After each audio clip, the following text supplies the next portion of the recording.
Muy buenas tardes a todos, espero que se encuentren muy bien. Como muchos de ustedes saben ya, mi nombre es Lorena Puebla Hernández. Soy abogada en Madrid, soy fundadora del Proyecto Justicia y hoy les traemos un vídeo muy relevante para la comunidad, sobre todo para aquellos interesados en solicitar la residencia para nómadas digitales en España este próximo año, el 2024, o que ya tienen la residencia para nómadas digitales y no saben qué pasos deben dar de ahora en adelante. Para ello hemos traído a un experto, Álvaro Rodríguez Blanco. Gracias por estar aquí con nosotros, que nos va a responder las dudas más frecuentes que tienen ustedes, los futuros nómadas o los nómadas ya, sobre la materia impuestos, que es muy importante. En qué obligaciones voy a incurrir en el momento que adquiero la residencia para nómadas digitales, es decir, cuánto voy a tener que pagar a Hacienda, a Seguridad Social, qué beneficios voy a tener al pagar esos impuestos, esas cuotas de seguridad social, qué me voy a poder deducir, cada cuánto voy a tener que hacer las declaraciones, se me va a aplicar o no la ley Beckham, cómo funcionan los convenios de doble tributación. Todo eso lo vamos a responder aquí hoy. Para eso hemos traído precisamente a un experto que puede responderles mucho más que nosotros, que somos abogados especialistas en Derecho Internacional y los ayudamos a conseguir la residencia. Pero luego hay una segunda parte, que es esa, la tributación, y que es muy importante tener en cuenta, porque si no cumplimos con nuestras obligaciones fiscales vamos a tener problemas en la renovación de la residencia o muy posiblemente también en la solicitud de nacionalidad española por residencia cuando la queramos solicitar a los 2 años. Así que es muy importante que vean este vídeo, que estén informados para que no tengan problemas en el futuro. Antes de empezar, quiero recordarles a aquellos que no lo saben que tenemos un grupo de Telegram que se llama Inmigrantes, donde entre los abogados que forman parte de mi equipo y los miembros de la comunidad resolvemos las dudas frecuentes que surgen en el día a día de los integrantes. Así que si quieren formar parte de esta comunidad que cada día crece más, no dejen de inscribirse. Vamos a dejar el enlace aquí en la descripción de este vídeo. Entonces, para empezar quiero hacer una introducción un poco rápida de lo que es la residencia nómada en España, los beneficios que tiene para aquellos que están viendo un vídeo de residencia nómada por primera vez. Yo sé que muchos de ustedes nos siguen hace muchísimo tiempo, están muy enterados, han analizado cada frase que he dicho en los vídeos que he publicado, pero otros que no, que nos verán por primera vez. Entonces quiero ponerle un poco en contexto. La residencia para nómadas digitales en España es una residencia para aquellos que trabajan con una empresa internacional. Esa empresa puede ser nuestro empleador, también puede ser que seamos freelance, es decir, que seamos autónomos, que tengamos varios clientes internacionales, o que directamente seamos empresarios y que nuestra empresa no se encuentre en España sino en el exterior. De hecho, es una salida bastante buena para aquellos empresarios ahora mismo, ya que las residencias para emprendedores se han endurecido bastante en el territorio español. De eso ya les hablaré en un vídeo más adelante. Entonces, la residencia nómada es una buena forma de entrar, tanto si tu intención es residir en España, tranquilamente acumular 2 años de residencia, solicitar la nacionalidad española posteriormente por residencia, ya que nos dan 3 años de residencia inicial en el territorio español para nosotros. Y no solamente eso, sino también a nuestros familiares. Podemos incluir a nuestro cónyuge, pareja de hecho, hijos menores y mayores también, si demostramos que están a nuestro cargo, y a nuestros ascendientes. Y ellos también pueden tener una residencia de 3 años.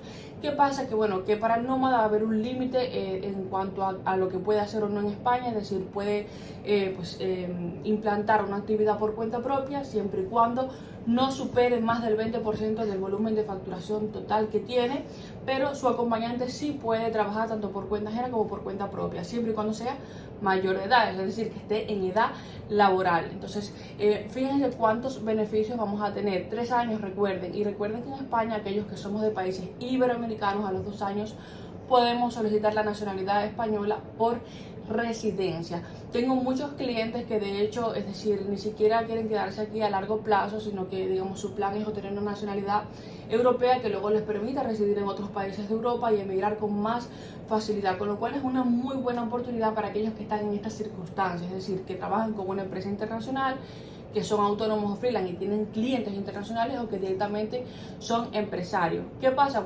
Que no todo es gratis, es decir, vamos a tener que pagar unos impuestos en España si queremos acceder a estos beneficios que les estoy nombrando. Es decir, en este caso tenemos que pagar una cuota de seguridad social y una cuota y unos impuestos, perdón, en Hacienda, que es la agencia recaudadora de impuestos aquí en España. Entonces es muy importante cumplir con todas esas obligaciones para que no tengamos ningún tipo de inconveniente. Recuerden que si bien a los 2 años de residencia legal y continuada en España podemos solicitar la nacionalidad española, eso no significa que luego no tengamos que hacer ninguna renovación, porque si la nacionalidad tarda, nosotros como quiera tenemos que seguir renovando nuestra residencia hasta que el proceso se complete. En el momento que nos dan nuestro DNI, nosotros tenemos que tener una residencia en vigor, o sea que hasta el último momento tenemos que estar cumpliendo con nuestras obligaciones fiscales. Entonces es muy importante. También, obviamente, para aquellos que quieren residir a largo plazo en el territorio español y que se quieren quedar aquí, va a ser muy importante para que puedan completar su proceso de conseguir un pasaporte europeo sin tener ningún inconveniente por no haber cumplido con nuestras obligaciones fiscales. De todas formas, no todos son obligaciones. Ahora le vamos a hablar aquí de los beneficios que van a tener ustedes. Tengan presente que en España solamente hay 2 formas de tributar, es decir, si somos contratados por cuenta ajena, pues la empresa pues nos dará las correspondientes retenciones de impuestos y las pagará. Si somos trabajadores por cuenta propia, pues nosotros mismos pues tenemos que hacer esas declaraciones. El que entra como nómada, así logre pues entrar como trabajador por cuenta ajena, que es muy complicado y ahora les voy a comentar por qué, pues como quiera tiene que darse de alta como autónomo para poder tributar y poder pagar los impuestos, con lo cual esto aplica a todo el mundo. Entonces es muy importante que tengan eso presente. Hasta ahora no se ha creado fiscalmente pues un apartado específico para nómadas digitales, o sea, hasta ahora sigue siendo igual, aunque hay esta ley que permite esta residencia, pues los otros organismos siguen operando como pues, ha sido hasta ahora, si no hay ningún cambio en cuanto a lo que es el procedimiento fiscal. Entonces, es importante tener en cuenta esas diferencias. También quiero dejarles claro que no es lo mismo lo que tenemos que pagar de seguridad social en España que impuestos. Yo sé que muchos de ustedes en sus países, es decir, lo de la seguridad social es optativo, en muchos países no es obligatorio, en España es obligatorio, aparte de pagar impuestos, pagar la seguridad social. Entonces, es importante contar con esos 2 gastos. No solamente va a ser lo que paguemos Hacienda, sino también lo que tengamos que tributar a la seguridad social. Pero esto va a tener beneficios, vuelvo y les repito. Tengan en cuenta, como yo les he dicho en mis vídeos anteriores, para aquellos que no los han visto, y vuelvo y repito, yo sé que muchos han visto mis vídeos, pero otros no. Recuerden que ahora mismo está siendo muy difícil conseguir la residencia nómada si nos presentamos como trabajadores por cuenta ajena, porque bueno, lo que nos pide la unidad de grandes empresas que está en Madrid, donde nosotros nos encontramos, o sea, independientemente de donde ustedes vayan a residir, la presentación de la solicitud de residencia para nómadas se hace aquí en Madrid capital, que es donde está la unidad de grandes empresas. Entonces nosotros hemos tenido la oportunidad de tener varias reuniones, bueno, con el director de la unidad de grandes empresas y hemos aclarado estos puntos.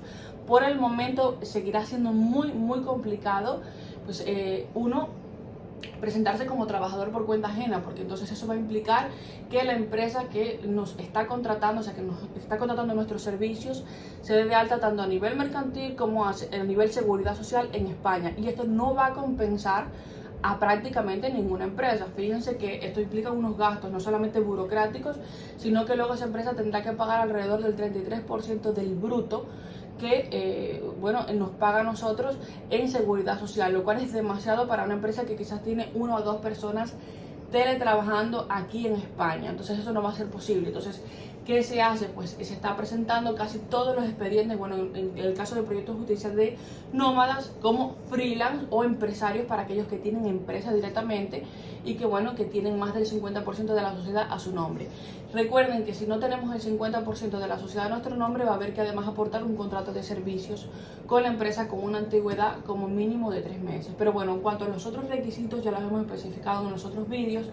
Quería hacer este vídeo para ponernos en contexto de lo que es la residencia nómada, los inconvenientes, entonces, y que al final pues todo nos va a llevar a que nos tengamos que dar de alta como autónomos y tener que tributar a la seguridad, a Hacienda, perdón, y tener que pagar pues las cuotas correspondientes de seguridad social en España. Entonces, aquí es donde estamos ahora mismo. Sobre este punto es que vamos a empezar a hablar sobre los impuestos, es decir, en primer lugar, le quiero preguntar a Álvaro, que es una duda muy frecuente. Álvaro, ¿en qué momento es que debemos de darnos de alta como autónomos? Es decir, y ese trámite es fácil, es difícil darme de alta como autónomo en España, es decir, ¿es rápido? ¿Cómo va a ser eso? buenos días a todos. El trámite es rápido, lo ideal es que coincida la fecha de la resolución o un mes anterior, bueno, un mes después de esa resolución para darnos de alta como autónomo en la Seguridad Social. Aquí tenemos que distinguir, como bien ha dicho Lorena, entre dos altas distintos, ¿vale? Habría que darse de alta en la Seguridad Social, que es un requisito indispensable para poder trabajar y poder acceder a las prestaciones, y un alta en Hacienda, en el Censo de Empresarios, que es donde vamos a informar de todos nuestros datos y además informar de los impuestos que vamos a pagar. Y eso va a ser rápido, es decir, darte de alta en el impuesto de actividades económicas, más darte de alta en seguridad social es rápido de hacer. O sea, es decir, lo que está claro es que la residencia nómada, la solicitud de residencia nómada se presenta con un compromiso aquí en España. Ojo, nosotros hablamos aquí en España porque en los consulados, recuerden, como les he dicho en vídeos anteriores, está siendo prácticamente imposible de tramitar porque nos piden que ya estemos dados de alta en el RETA directamente, es decir, que estemos como autónomos, cosa que es imposible si no tenemos una residencia. Entonces aquí en la unidad de grandes empresas uno tramita la solicitud con un compromiso de alta a futuro, es decir, cuando se nos conceda la residencia. Entonces aquí es donde nos dice Álvaro que tendremos pues más o menos un mes como mucho para iniciar el proceso de darnos de alta. Entonces lo que te comentaba es rápido, es decir, darte de alta en Hacienda y Seguridad Social como autónomo. Es muy rápido. Una vez que tenemos los datos de los trabajadores, les sacamos el certificado digital, que es con lo que nosotros podemos acceder a todos estos trámites, y en menos de una semana podríamos dar de alta tanto en Hacienda como en la Seguridad Social una vez tengamos esa resolución. Lo primero sería asignarle el número de la Seguridad Social y una vez que tenemos el número de la Seguridad Social ya sí quedaríamos de alta como autónomo, en la que estableceríamos todos los requisitos vemos todos los requisitos que tiene que cumplir, y en Hacienda, pero en menos de una semana, una vez se nos entrega la documentación. Por eso es tan importante desde que se hace la solicitud ponerse en contacto para recibir toda la documentación, y en menos de una semana estaría dado de alta con toda la situación regularizada. Con todas las formalidades, claro, Eso efectivamente. Si en realidad no es complicado porque a día de hoy, menos mal que casi todos estos trámites los podemos hacer de forma telemática y bueno, los asesores directamente te pueden sacar tu certificado digital y hacer todos estos trámites de forma muy, muy sencilla. Porque bueno, si tuviéramos que depender de una cita en la Seguridad Social, o sea, estaríamos meses.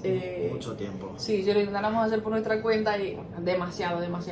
Entonces, a ver, otro punto muy importante que bueno, nos consultan aquí nuestros clientes. ¿Qué beneficios, es decir, me da a mí pagar la seguridad social en España, la cuota de seguridad social como autónomo? O sea, ¿qué se incluye en la seguridad social? Que recuerden que yo sé que en muchos de esos países es opcional, aquí es obligatorio, es decir, independientemente de que queramos contratar o no un seguro privado, es obligatorio. Con lo cual, por eso les digo que ahora no es un requisito indispensable para solicitar la residencia nómada el tener un seguro privado. O sea que muchos despachos, yo creo que, bueno, he visto algunos por ahí vídeos de otros despachos que siguen diciendo que es obligatorio sacar un seguro privado. No, si yo me estoy comprometiendo a darme de alta en la Seguridad Social como autónomo y con eso va a estar cubierta mi sanidad y la de mi familia, entonces ¿cómo voy a tener que pagar un seguro privado? Para nada es así. De hecho, nosotros lo hemos confirmado con el director de la unidad de grandes empresas. Entonces, ¿qué beneficios incluye la seguridad social, Álvaro? Bueno, para empezar, los nuevos autónomos pagarían una cuota de 80 euros durante el primer año en el que se dan de alta, y en esa cuota tendríamos incluida asistencia sanitaria, que sería primaria, de urgencia, tendríamos también prestaciones farmacéuticas, todo tipo de asistencia sanitaria. Luego también tenemos pues coberturas ante bajas de maternidad, también tenemos coberturas, bueno, esto lo que hace es también cotizar de cara a la pensión de jubilación. Tenemos todo tipo de coberturas en la seguridad social, por lo que dice Lorena, que no es necesario tener un seguro privado para poder darte de alta como autónomo. Entonces, por eso es tan importante darse de alta, nada más que tengamos la resolución, para poder acceder a esa bonificación que da la seguridad social, que son esos 80 euros durante el primer año. No, y con los que podemos incluir a nuestra familia, es decir, con esos 80 euros tú puedes incluir a tu cónyuge, puedes incluir a tu pareja de hecho, a la persona con la que tengas una situación asimilada con la conyugal, a los hijos, hasta que me parece que hasta los 26 años podemos incluir a nuestros hijos en la seguridad social, y todo el mundo tener pues su prestación sanitaria. Es decir, recuerden que la sanidad en España funciona muy bien, es decir, vamos a tener una cobertura muy buena y realmente luego lo del seguro privado pues será opcional si queremos, no sé, acceder a ciertas cosas más rápido, pero como tal la seguridad social en España tiene muy buena fama porque es que funciona, la verdad que muy bien, no es por nada, pero funciona bastante bien. Entonces, luego, es decir, está también aclararles que lo de la tarifa plana es el primer año, luego el segundo año pues va a ir subiendo un poco en función de la base de cotización y ahí es cuando los asesores pues van a entrar un poco pues en el segundo año a ver, es decir, que cuánto es lo que nosotros generamos y en base a eso pues subirá o no la cuota que tenemos que pagar de seguridad social, pero como quiera yo creo que incluye bastante para lo que cuesta, o sea, y recuerden que bueno, si vamos a contratar un seguro privado, por ejemplo, que está en torno a los entre 60 y 90 euros mensuales, yo diría, es por cada persona, y aquí con lo que pagamos pues incluye el núcleo familiar. Yo sé que muchos de ustedes vienen solos, pero en realidad yo creo que la mayoría de mis clientes vienen con su familia. Esto no aplica para los ascendientes, es decir, porque la residencia nómada nos permite incluir a nuestros ascendientes, es decir, a nuestros padres, pero a nuestros padres sí no los vamos a poder incluir en nuestra seguridad social. En ese caso se habría que tramitar un seguro privado, ¿vale? Recuerden. Entonces, luego está pues el tema complicado aquí, que es lo de Hacienda, es decir, cuánto tenemos que pagar, o sea, cuánto paga el nómada digital en España. Hacienda, eso se paga sobre el bruto, sobre el neto, ¿cómo es el tema? Vale, el nómada digital paga sobre el rendimiento neto, es decir, se calculan los ingresos menos los gastos que pueda incurrir en su actividad aquí en España, y a ese rendimiento neto que obtiene se le aplica el impuesto que le vamos a pagar a Hacienda y lo que vamos a declarar, pues que ahora explicaremos, o trimestral o anualmente. Sí, esa es la siguiente pregunta precisamente, es decir, ¿cada cuánto hay que hacer la declaración? Mucha gente me pregunta, ¿cada cuánto tengo que pagar? Es decir, ¿tengo que pagar trimestralmente? ¿Tengo que pagar una vez al año? En muchos países es mensualmente incluso. Entonces, aquí en España, ¿cada cuánto voy a tener que hacer esa declaración de impuestos? Aquí en España, en concreto con los nómadas digitales, tenemos la opción de acogernos a un régimen especial en el que se nos aplicaría un tipo de un 24%, pero que normalmente no compensa si no se superan los ingresos de 60.000 euros. En el caso de no superar los ingresos de 60.000 euros, lo que compensaría sería acogerse al régimen general y habría dos tipos de declaraciones. Estaría la declaración trimestral, ¿vale?, en el que calculamos esos ingresos menos los gastos y tenemos que hacer ese adelanto de un 20% frente al 24% y depositarlo en Hacienda. Y luego tenemos la declaración anual, que es el impuesto sobre la renta de las personas físicas.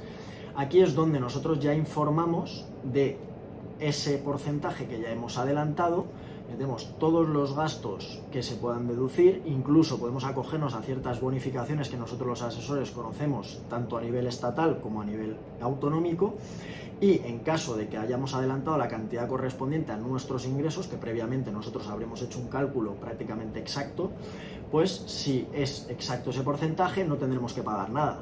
Si por lo que sea se ha ingresado más porque hemos conseguido otro cliente y hemos facturado más, habrá que pagar esa diferencia, y si no, si se corresponde, o sea, si el porcentaje es menor de lo que hemos adelantado, habrá que solicitar una devolución a Hacienda, que nos devolverá ese dinero, pues tiene un plazo de 6 meses desde que se presenta esa declaración anual, que es de abril a junio del año siguiente. Bueno, en realidad, bueno, hacer también el comentario de que los asesores pueden trabajar en toda España, es decir, tú trabajas con clientes en toda España, porque realmente todo se hace de forma telemática. Entonces también aquí es lo que justo lo que él comentaba, según la comunidad autónoma que estemos, pues tendremos unos beneficios u otros. Entonces hay que analizar también el caso. Entonces yo te quería preguntar también, es decir, lo que nos ha quedado claro aquí es que hay opciones, es decir, la ley marca lo del 24%, pero que también dependiendo de lo que es la declaración de la renta de la persona se puede valorar acogerse al régimen general y en ese caso pues pagar incluso menos. O sea, fíjense ustedes que tampoco es tan fijo lo del 24%, si podemos pagar un 20% pues podremos pagar un 20%, para eso pues están los asesores precisamente. Entonces, una cosa que a mí me preguntan bastante y yo creo que es una preocupación generalizada es que, bueno, ¿qué opciones tenemos para bajar esa carga? Es decir, ¿cómo puedo no pagar tanto? Porque Para nosotros en realidad nos parece poco porque estamos acostumbrados a pagar que el IRPF, sí. El impuesto a la renta de las personas físicas que pagamos, que tenemos negocios en España, que es bastante alto, pero para muchos de mis clientes que en sus países pagan incluso menos, o como te dije, opcional muchas veces el pagar ciertas cosas, entonces les parece bastante. Entonces me preguntan en asesoría cómo podemos nosotros deducirnos un poco, es decir, esa carga, ¿qué podemos hacer, no? Sí. Lo más importante es analizar cada caso y ver los gastos del negocio. Eso es lo más importante. Os podéis deducir la cuota de autónomo, esa propia cuota que estáis pagando todos los meses es un gasto deducible. Desplazamientos de trabajo para reuniones o para lo que sea. Tenemos también despachos profesionales, o sea, servicios profesionales que hemos recibido, ya sea de abogados, ya sea de asesores, todo eso se reduciría también de los ingresos para calcular el rendimiento, marketing, publicidad, todos los gastos, equipos informáticos, todo lo necesario para la actividad, reduciría esa carga fiscal, además de luego aplicar, dependiendo del año y las bonificaciones que haya, como bien comentabas, en cada comunidad autónoma, se podrían aplicar esas deducciones para los nuevos autónomos. Además, como bien ha dicho Lorena, va a depender de si nos acogemos al régimen general o nos acogemos a este régimen especial, que sería la llamada Ley Beckham. En este caso, analizamos caso uno a uno. Eso es lo primero, porque preguntamos qué rentas tiene mundialmente, aparte de la actividad económica que realiza en España, para hacer una simulación de lo que supondría acogerse al régimen y no acogerse, porque como dices, si acogiéndonos al régimen pagamos un 24%, pero no acogiéndonos pagamos un 20%, pues no compensaría. Tenemos 6 meses para decidir si nos acogemos a ese régimen especial o no. Un ejemplo que pongo yo siempre, un autónomo cuyos ingresos son unos 3.000 euros aproximadamente al mes, le saldría, deduciendo unos gastos básicos como son la cuota de la seguridad social y gastos de asesoría, de aproximadamente un 19% en el propio simulador que pone la agencia tributaria. Por lo tanto, en este caso específico, y todos los que estén por debajo de 60.000 euros, no les compensaría acogerse al régimen del 24%, o sea, imagínense ustedes. Entonces también una pregunta bastante frecuente es sobre los convenios internacionales de doble tributación, es decir, aquí ¿cómo entraría eso? ¿Aplicaríamos o no?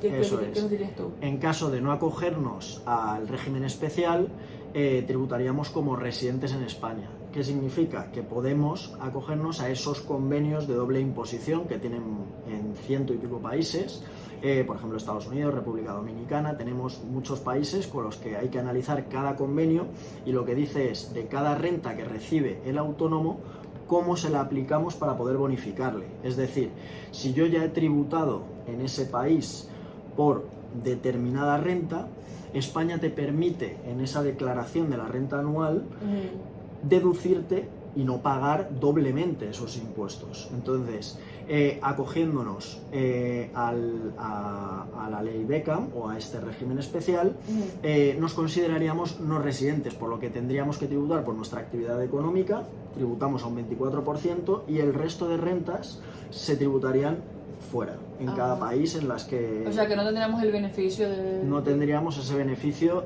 si nos acogemos a ese régimen especial. Por lo tanto, cada caso es distinto, a cada caso se le pregunta durante esos 6 primeros meses qué rentas tiene, para poder decidir juntos si le compensa o no aplicar a esa ley. Pero los convenios, en resumen, son muy beneficiosos porque lo que permiten precisamente es evitar esa doble imposición entre un país y otro. Bajar un poco la carga fiscal, que es muy importante, y en realidad sí, muchos de nuestros clientes nómadas pues tienen actividades en varios países. O sea, en más de 2 tengo muchísimos clientes que ahí está el ejemplo de que tenemos que consultar con un experto, porque realmente podemos estar pagando más de lo que deberíamos por no conocer, digamos, toda la normativa que nos beneficia. Entonces, yo creo que todo ha quedado bastante claro. O sea, hemos establecido bastante bien las diferencias entre seguridad social, Hacienda. O sea, seguridad social, acuérdense, asistencia sanitaria, pensiones, etcétera. Hacienda son propiamente los impuestos ambas es decir, es de obligatorio pago aquí para mantener los beneficios de la residencia nómada, para poder renovar sin ningún tipo de inconveniente. Ya saben que tenemos que hacer las declaraciones trimestralmente y anualmente también hay que hacer otra. O sea, creo que ha quedado bastante claro, creo que ha quedado bastante claro que nos podemos deducir muchos gastos, que lo que tenemos que pagar es decir, el beneficio, pero que nos podemos deducir muchísimos gastos. Es decir, incluso lo que pague un abogado por tramitar la residencia, muy curioso, se puede deducir luego de los impuestos. También, pues obviamente, yo creo que todos los gastos en los que incurramos, ¿no? Internet, todo. Si utilizamos una parte de nuestro domicilio también, se podría deducir también de lo que tenemos que pagar. O sea, hay muchísimas formas de un poco, aliviar la carga fiscal. Entonces, ya para cerrar, antes de nada, lo del 24%, que espero que haya quedado claro, es opcional. Hay que revisar lo que cada uno pues declara, lo que factura, para que el asesor te pueda recomendar si acogerte al régimen especial o acogerte al régimen general, cuál sería pues el que más te beneficie, ¿no? Entonces, por eso es muy importante esto, no dejarlo para última hora, porque en realidad es que el vídeo lo hemos hecho en parte también porque vemos que muchas de las personas que tienen la residencia nómada esperan mucho tiempo para ponerse al día con todas estas cosas, y en realidad tenemos que hacerlo cuanto antes, es decir, de que tenemos la resolución favorable.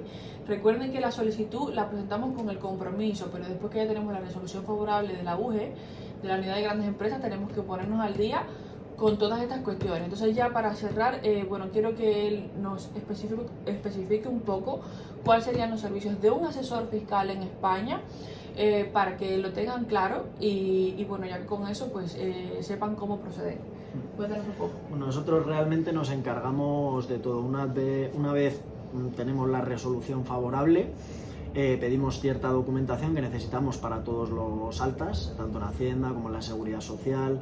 Nos encargaríamos de la gestión del certificado digital, nos encargamos de todas esas declaraciones que hay que presentar, tanto trimestrales como anuales. Son muchas declaraciones, no solo la parte del IRPF, sino que dependiendo de las operaciones que haga cada autónomo, hay que presentar unas declaraciones u otras. Se pagarían y se presentarían, porque algunas son informativas, no en todas hay que pagar, serían en enero, abril, julio y octubre de cada año.